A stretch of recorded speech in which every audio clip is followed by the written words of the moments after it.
Good evening, everyone. Such a pleasure to, be back. The global backdrop, as we know currently, is actually quite noisy. Tariffs, supply chains, global growth, rupee, dollar, manufacturing. A lot is at play. So how is the world evolving? How will the world evolve? And what really could be the shape of India at a time when deglobalization seems to be a ugly truth? So today we'll talk about tariffs, how this could really have impact on two global sectors, steel and pharma. And Mr. Shanghvi, I know I am on your left side, but that's not the wrong side. But is India on the wrong side of what is happening to global tariffs, given that Indian pharma sector gets more than 30% of its business from the US or United States alone? What would tariffs do to Indian pharma sector? So our view is that we have to wait for the issue to clear, because the products that we supply to the US fulfill a very important requirement for the US government, which is to control the healthcare cost in the US.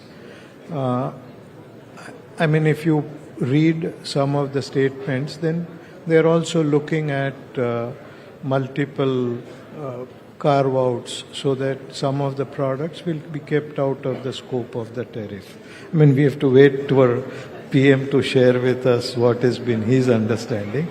But I believe that pharma generic products will be spared. Even if they are not, I think the generic business, as you're aware, has undergone significant price erosion over last few years. So in case if tariffs are levied, I think most of those tariffs will be passed on to customers. So I'm not seeing a significant negative impact of the tariff on the industry, because the competitive advantage that we have as a country is long term. It's not going to go away overnight. And even if some manufacturing was to start, in pharma business it takes at least 5 to 7 years to bring a new manufacturing facility online, get products approved, start manufacturing. So it's a long-term process. So I expect no immediate short-term impact on tariff in pharma industry. So if I can pick from your initial answer, Mr. Shanghvi, can I say that Indian pharma sector has nothing to worry? In fact, this actually would be an opportunity for Indian pharma sector, because tariffs are coming on China, they're not coming on India. No, I think you're reading more than what I said. What I said is that our products fulfill a very important healthcare need in the US. So I expect this to be kept out of the scope of tariff. And even if they are not, I think most of the tariff will be passed on to consumer.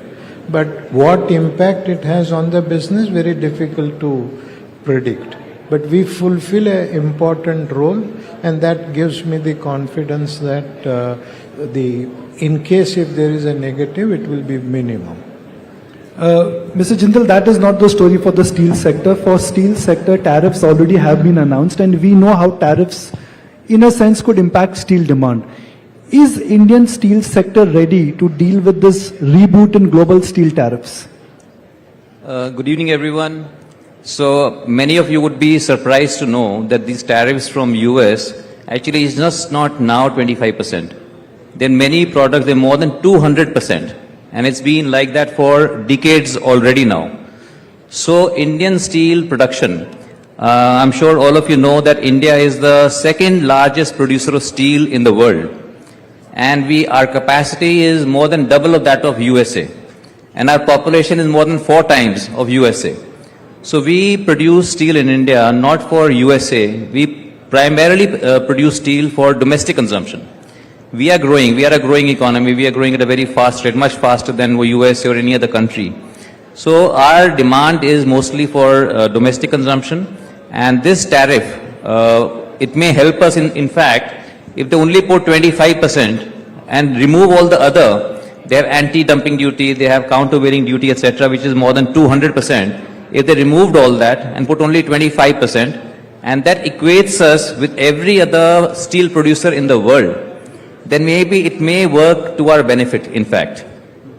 But are Indian steel companies globally competitive? Because the view, at least in the stock markets and those who track steel sector, is that China is better, Russia is cheaper.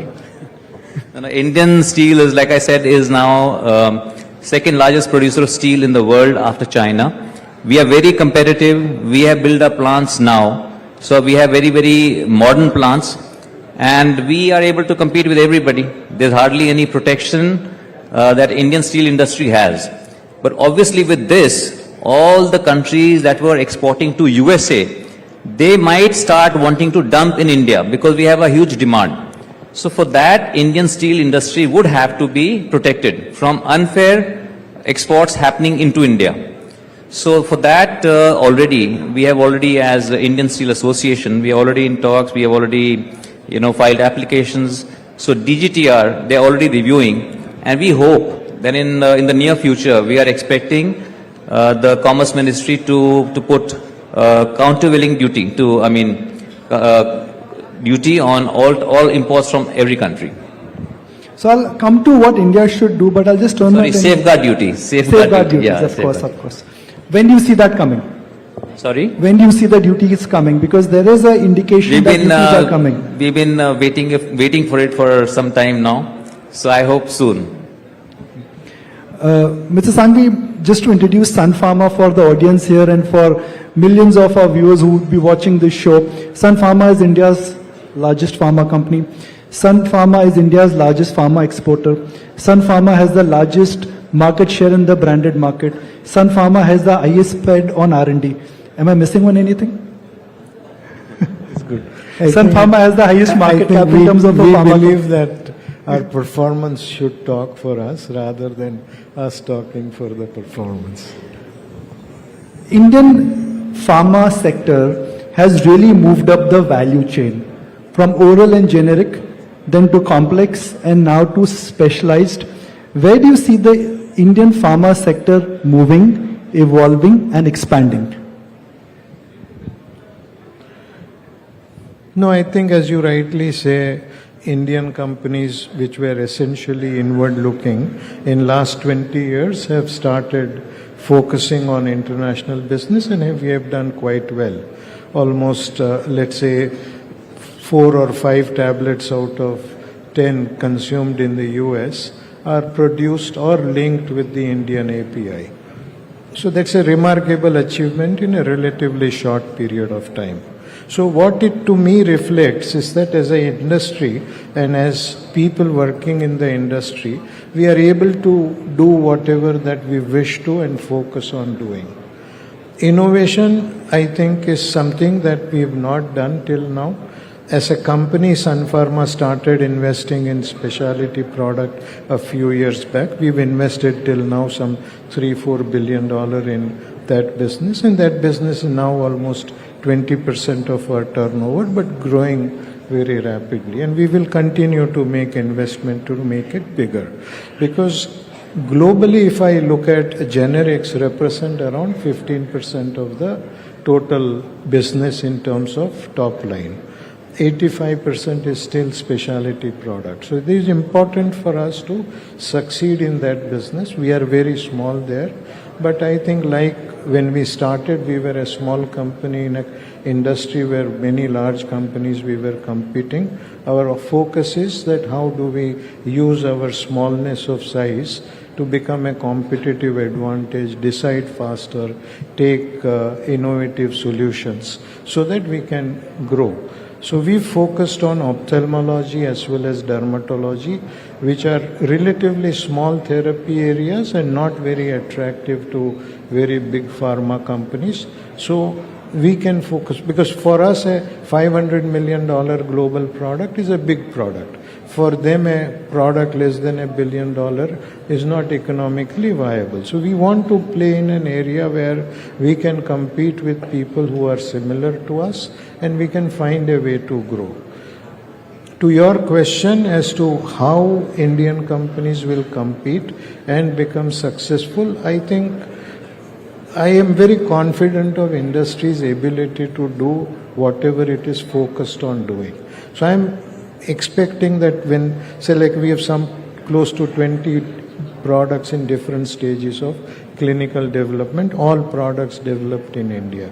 So if some of them becomes globally successful, I think it will create a virtuous cycle, and Indian companies will start investing larger sums of money in innovative products so that we can become a more meaningful player globally. I'd like to share with the audience here that it has taken us almost 5 years to convince Mr. Shanghvi to come for an interaction. So I've got a lot of questions. I hope you're ready, sir. Sure. So I will take the chance of taking the 5 years forward. क्या पता अगले 5 साल तक बात करें नहीं करें हम. Sure. तो मैं 5 साल आगे का सवाल पूछ लेता हूँ. Sure, sure, sure. We are in 2025. Hypothetically, if we are in 2030, what do you think we should be discussing about Sun Pharma? 5 साल आगे. So I think if I look at and split our business into different components, then emerging market in India branded generic business is almost 50% of our business. The US generic business is around 25% of the business, and rest of the business is specialty and API business. So, and I expect each of this business to continue to grow faster than the industry. But I expect specialty business to be a much bigger part of the company than what it is today. Today it's, as I said, almost 20% of our company, but growing much faster than the other businesses. So maybe from 20 we will go to 25, 30 of a much larger turnover. Mr. Jindal, आप भी कम ही आते हो. आप 3 साल में एक interview देते हो. तो from 2025 to 2028, if you are talking about GSPL, this company which you are present, and the Jindal Group, how do you see things shaping up in future which could be different from the present? By 2030, it's important for everyone to know that India's steel target capacity is 300 million tons. So presently our capacity is around 180 million tons. Per capita consumption is only about 100 kg per person. And so by 2030, we need to grow from 180 to 300 million ton capacity and probably 250 million tons of production. And Jindal Steel and Power, presently we are producing 9.5 million tons. We hope to increase our capacity to 16 million tons by in the next, I would say next 6 months. Next 6 months our capacity, in fact, next 3 months we would be adding substantial capacity. And then 2028, we want to take our capacity to around from 16 to maybe around 24 million tons. And we have plans to increase the capacity to 30 million tons by 2030. So that is our plan. And we don't want to be the largest, the biggest producer. We want to be the most efficient and the most profitable steel producer. So India, we can do all that. So we are focusing on our logistics, focusing on raw material security.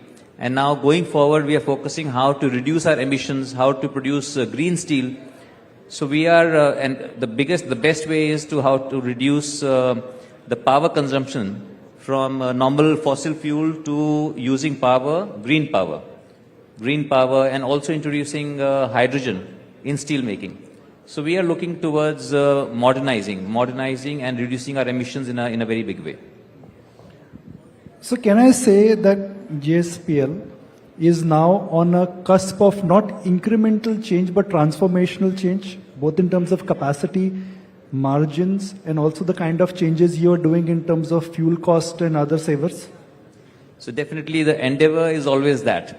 Okay, what comes out, that time will tell. But obviously we feel that we are on the right path and we are moving in the right direction.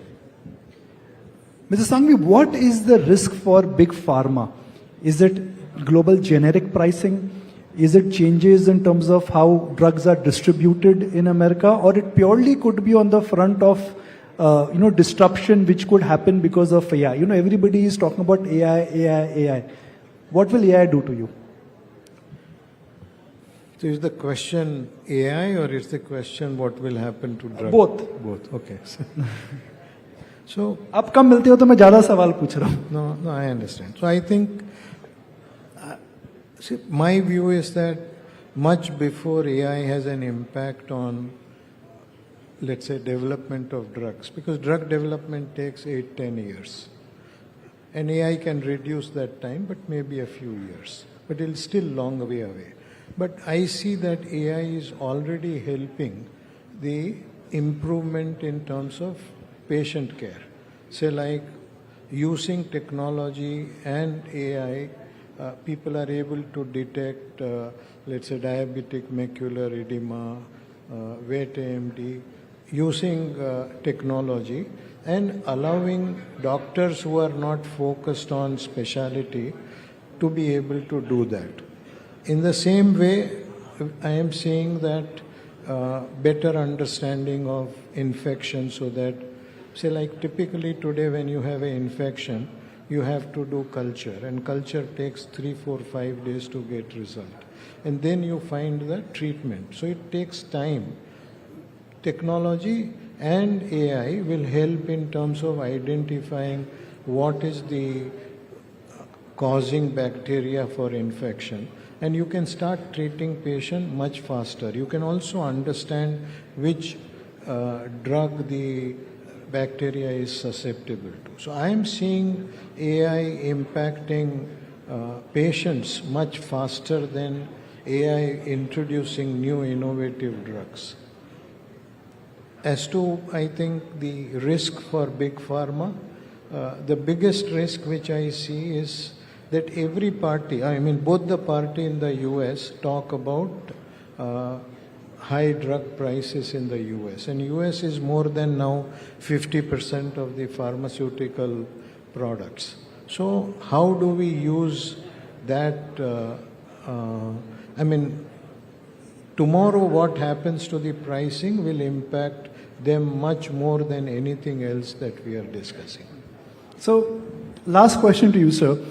If I have to identify the growth curve for any company, companies, they start young, then they reach what could be called as a mature curve, and then they reach what could be called as a decay curve. Can I say that for Sun Pharma and the businesses which you represent, for next 3 to 5 years, you're reasonably confident that you're in a high growth phase? Yeah, I think our philosophy is always to make investment in short-term, medium-term and long-term returns, so that we will continue to refresh our ability to grow constantly. And hopefully the strategy will help us continue to grow. So like historically we've grown at compounded 25%, and we should be able to continue to do that going forward. Mr. Jindal, same question. You can always divide the company on their growth phase. Young and startup, then they reach what could be called as high growth phase, then mature curve, and then decay or decadence. Can I say that for the companies which you represent, all the businesses are in high growth phase for next 3 years?